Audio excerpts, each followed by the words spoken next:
Ladies and gentlemen, what's happening inside the Brazilian national team? Carlo Ancelotti has just announced his second squad list, and here's the shocker. No Neymar, no Vinicius Junior. Is this a weak call-up? Or is it actually a clever master plan to test fresh blood before the World Cup?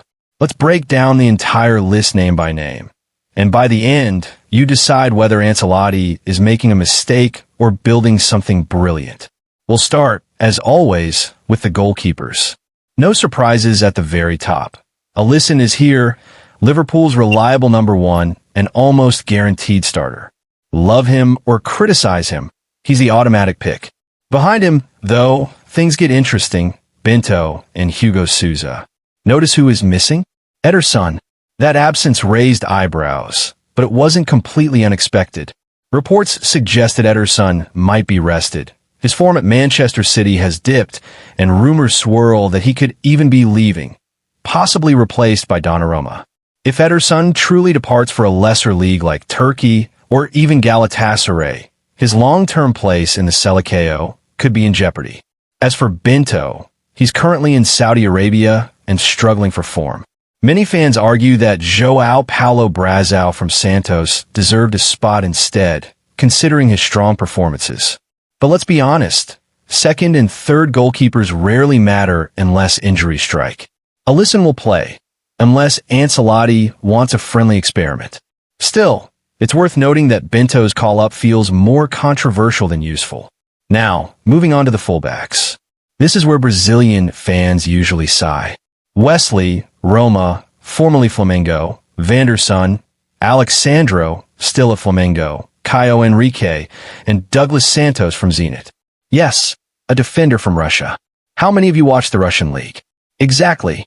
That alone makes the pick debatable. But here's the truth. Brazil doesn't have an abundance of elite fullbacks anymore. Even Ancelotti admitted in his press conference, not every position has great quality. And he's right. Globally, the game is producing fewer world-class fullbacks. Caio Henrique, though, is an exciting inclusion. Fans have been calling for him for years. Hopefully, he actually gets minutes, unlike Carlos Augusto, who was called before but barely played. Wesley has also been finding his form in Italy, scoring recently for Roma. On the other side, Alexandro's call-up clearly shows the shortage of options. He's far from his prime, but remains serviceable. At least Vanderson adds some freshness. Could Ancelotti have called Vasco's Paulo Henrique? Maybe. But again, we see this as more of a test squad than a definitive one. The center backs, Alexandro from Lille, Fabricio Bruno, Gabriel Magalhães, and of course Marquinhos. Fabricio Bruno is solid, quick, physical, and did well under the rivals' first matches. Still, some would have preferred Leo Ortiz. Alexandro impressed in previous games and earned another chance. But Marquinhos is the key here. Despite a heavy season with PSG, he wasn't rested like Vinicius. Why? Because Ancelotti clearly sees him as a pillar of trust. Just like Casemiro, Marquinhos is part of the coach's inner circle. The men he won't leave out, no matter what. Speaking of trust, let's talk midfield. Here we find Andre Santos, Bruno Guimaraes, Casemiro, Joelinton, and the returning Lucas Paqueta. Andre has impressed Ancelotti. Once a young Vasco talent, now at Chelsea, he seems to have locked down a long-term spot. Bruno Guimaraes finally showed his club form for Brazil, and Casemiro, well, he's untouchable. Even with Manchester United struggling, Casemiro is clearly Ancelotti's captain in spirit, if not by armband. Joelinton's inclusion was surprising. Few expected him. On the flip side, João Gomes and Andre were left out. Then comes the headline. Lucas Paqueta is back. Recently cleared of betting allegations, Paqueta now has a clean slate. Remember his brilliant partnership with Neymar at the 2022 World Cup? The man oozed confidence back then, pulling off tricks and dazzling passes. Ancelotti says he wants to know him personally, not just by reputation. These matches could define Paqueta's Seleção future. Now for the fun part, the attack. This is where fans lean forward. First, Estevão. The Chelsea wonder kid hasn't lost momentum after leaving Brazil. He's scoring, assisting, and making a name in London. Many feared he'd vanish on the bench, but instead he's thriving. That earned him another call. Then there's João Pedro. After shining at the Club World Cup, he looks ready to fight for the number 9 shirt. Compared to other strikers, he's arguably the most in form. Martinelli also makes it, while Rodrygo is left out.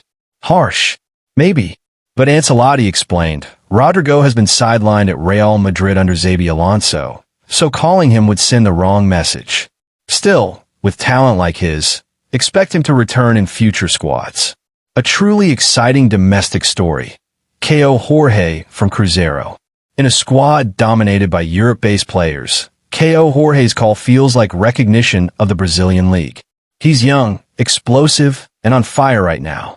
Some argue Pedro deserved the nod instead, but Pedro's attitude issues at Flamengo have cost him dearly.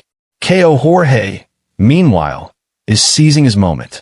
Also in, Luis Enrique, now in Russia, Matheus Cunha, versatile, useful across attack and midfield, Rafinha, Barcelona star, consistent top performer, and yes, Richarlison.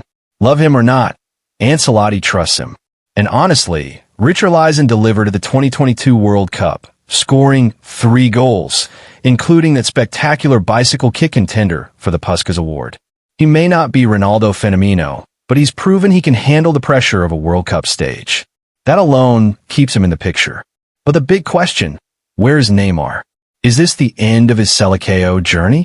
Officially, Ancelotti says he wants to test new players. He admitted he doesn't need to know Neymar because everyone knows his quality. Unofficially, doubts about Neymar's physical condition linger. Reports say he might already be fit enough to return for Santos, which makes his exclusion even more puzzling. Some believe Ancelotti simply doesn't trust Neymar's body anymore. Too fragile, too risky. And that's the dilemma. Technically, Neymar remains Brazil's most gifted player, arguably more refined than Vinicius, Rafinha, or anyone else. But football isn't just about skill. It's about whether your body can handle 90 minutes at the highest level. Ancelotti seems unconvinced. Is he wrong? Should Neymar still be Brazil's centerpiece? Or is it time to move on? So here's the final verdict. This squad is not Brazil's best 11. It's a laboratory, a testing ground. Names like Vinicius and Neymar are missing by design, not because they're finished.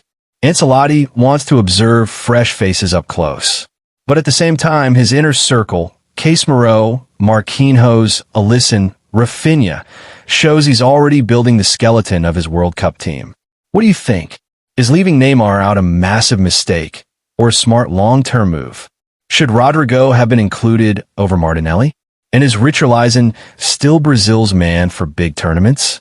Let me know your thoughts, because this squad is more than just a list of names. It's a snapshot of Brazil's football identity in 2025.